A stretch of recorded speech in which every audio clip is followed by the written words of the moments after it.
Hello, my crafty friends. Well, I told you that I would do a little bit of a spinning video for my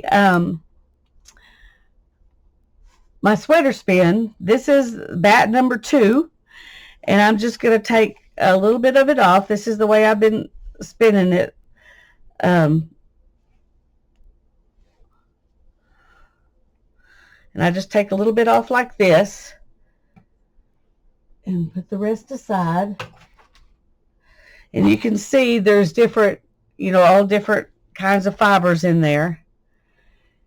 And we're just going to spin it into yarn. Now, it may take me a minute to kind of figure out how I want to do this, because this is not the way I usually spin. I'm usually sitting in my recliner. So finding getting started, it may take me a minute because I'm usually a little further away. I don't think I've got this where it'll hit anything. It's another thing you have to be aware of. I'm spinning this a little bit thicker than how I usually spin, because I want it to be a thicker yarn to crochet my sweater with. So I'm pulling more fibers out at one time than I typically do. But so far I'm able to be decently consistent with it. There's still bits and pieces where it, because of the kinds of fibers that are in there, it's not, it's not spinning real consistent, but that's okay. I don't mind some bumps and some little pops of this and that in there. I think it's going to be, it just makes the sweater more fun to look at, and more fun to crochet, and more fun to spin, quite frankly. Okay, all right. There's a bump there.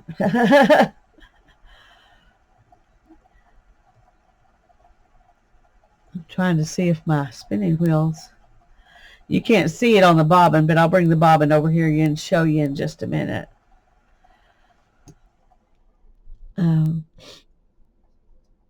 There we go. This is the first bobbin that I spun. And so I'm going to spin this bobbin, and then I'll apply them together.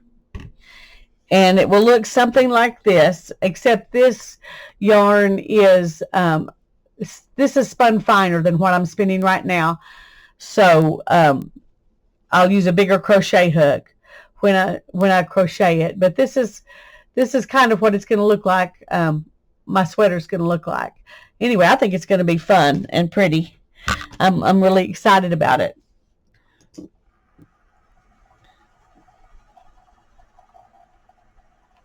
But that's one of the fun things about spinning from bats, is that it, especially when you put as many different things in this one as I have, as many things in it as I've put in this one. Let me try to say that better. I've got silk. I've got some sari silk waist. I've got the sari silk waist. I've got silk top. I've got some Angelina, some Firestar, lots of different wools, lots of different kinds of wool. The base of it is mostly wool, and I want it to be mostly wool because that will make it a warm sweater, and it'll make it a little lighter weight than some other fibers would be. But I've got some blues and some yellows, and as well as greens. So we've got a little bit of everything going into it. And so the yarn will be constantly changing. It's not, it doesn't look, every foot looks a little different. And then when I apply them together, it'll be the same thing. It's gonna change, constantly. And that makes it more interesting for me to spin, and more interesting to crochet with. And because what I'm doing is crocheting a cocoon cardigan. Okay, that is pure silk right there. And it's only wanting to spin with itself. So we're just going to let it. It'll get plied in with some other stuff. This is some of the Sari Silk waste with that. So we can, you know, let's back off a little bit here. We got a little too much twist in it.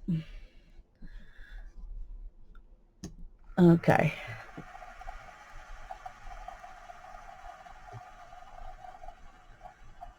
And you just, how many fibers you pull out to spin, that tells you, you know, that's how you know how thick or thin your yarn is going to be based on the amount of fibers you pull out. And these are coming out, some of them come out kind of bunched up, and they don't want to draft. And some of them, you know, it drafts really beautiful. So that gives you a lot of different texture in your yarn. And I want a lot of texture, both physical texture and visual texture. So I think this is going to turn out to be really pretty.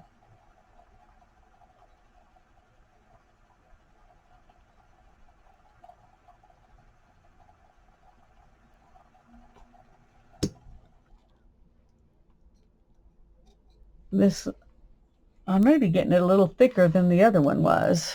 I do know that's overspun right there. So we'll take out some of that. Take out some of that twist. Okay. And then I'm just going to roll it back in like this, so I'm not adding twist to it while I'm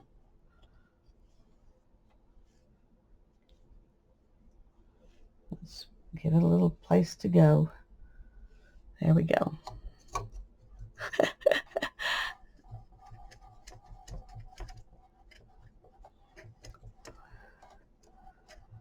Okay. I'm just going to spin to the end of this, and then I'll show you what I've spun, and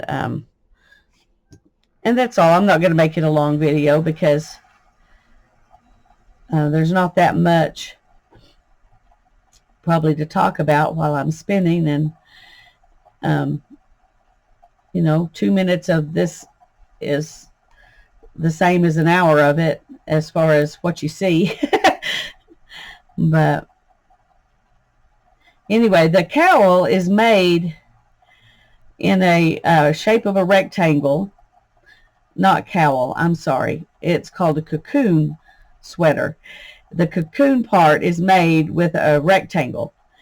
And I'll draw you a little picture of it in a minute and show you kind of what it's going to be like.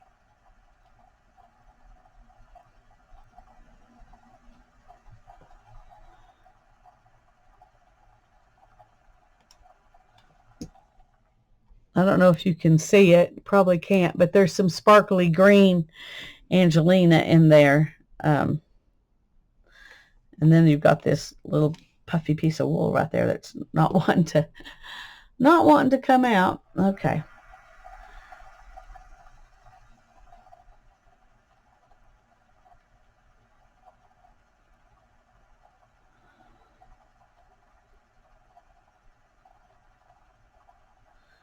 I thought I was going to spin it woolen, but it was really coming out very inconsistent when I did that. And so I decided that we're going to do a more worsted spin on it. It's a more woolen prep, so a worsted spin will make it a, you know, semi-worsted or semi-woolen. I've never understood where the change is between semi-worsted and semi-woolen, because I think it has to do with maybe it's the way they're prepped, or I don't know. If it's more towards woolen, it's semi-woolen. If it's more towards worsted, it's semi-worsted maybe. I don't know. I'm not sure. Okay, let me take this up and we'll clamp that off there. And then I'll move this over here so you can see the yarn. So that's what I've spun from that one little piece of the bat. And when I get this one finished, I will do a little video showing plying the two together and show you what the finished yarn is going to look like. And then when I get to crocheting, I'll show you that in bits and pieces as I go along. I've seen a whole bunch of different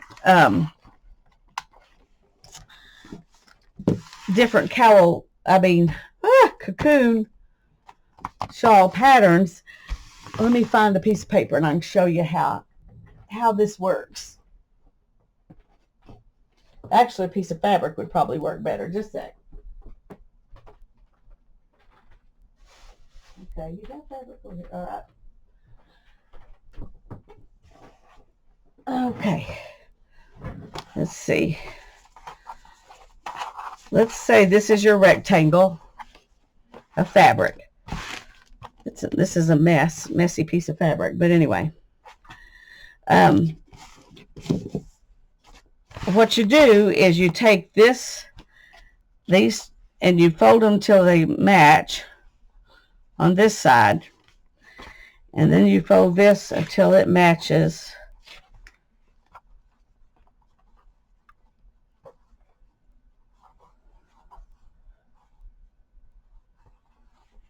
on this side, and then you seam it up from here to here and from here to here, and this becomes your armhole.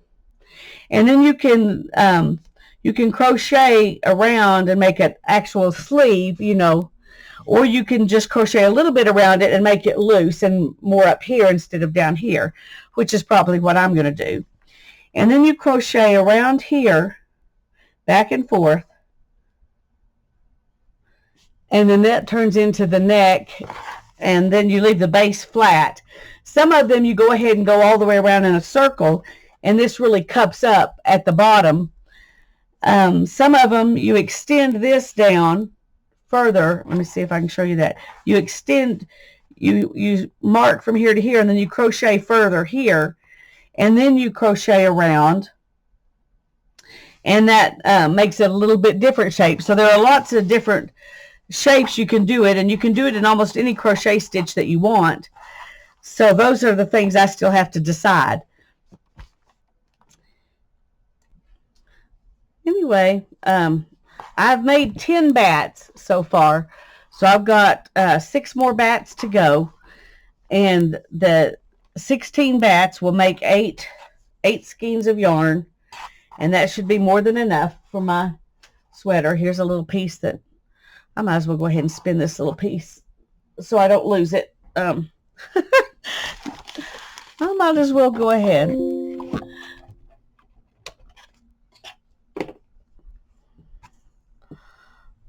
Because it's, it would be easy to get it lost. So let's just go ahead and spin this a little bit.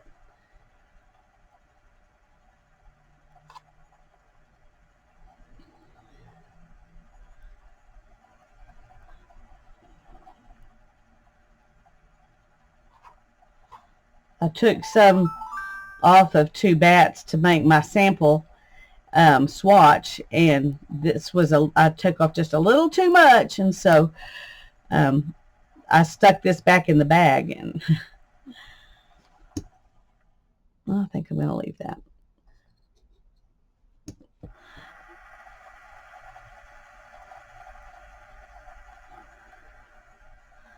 Anyway, this is actually really fun to spin. One reason it's fun is because I'm going for some texture, so if it's uneven, I'm not worried about it, and if it has some bumps in it, I'm not worried about it. I think when you crochet it, it'll look really pretty. You know, those things will actually enhance it.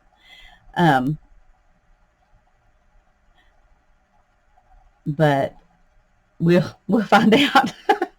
We'll find out.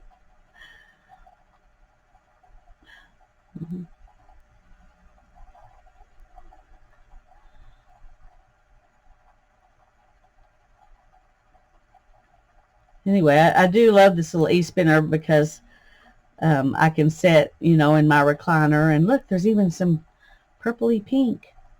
I can sit in my recliner and spin and that's something that I can't do with my regular spinning wheel, and so my back objects to that, to the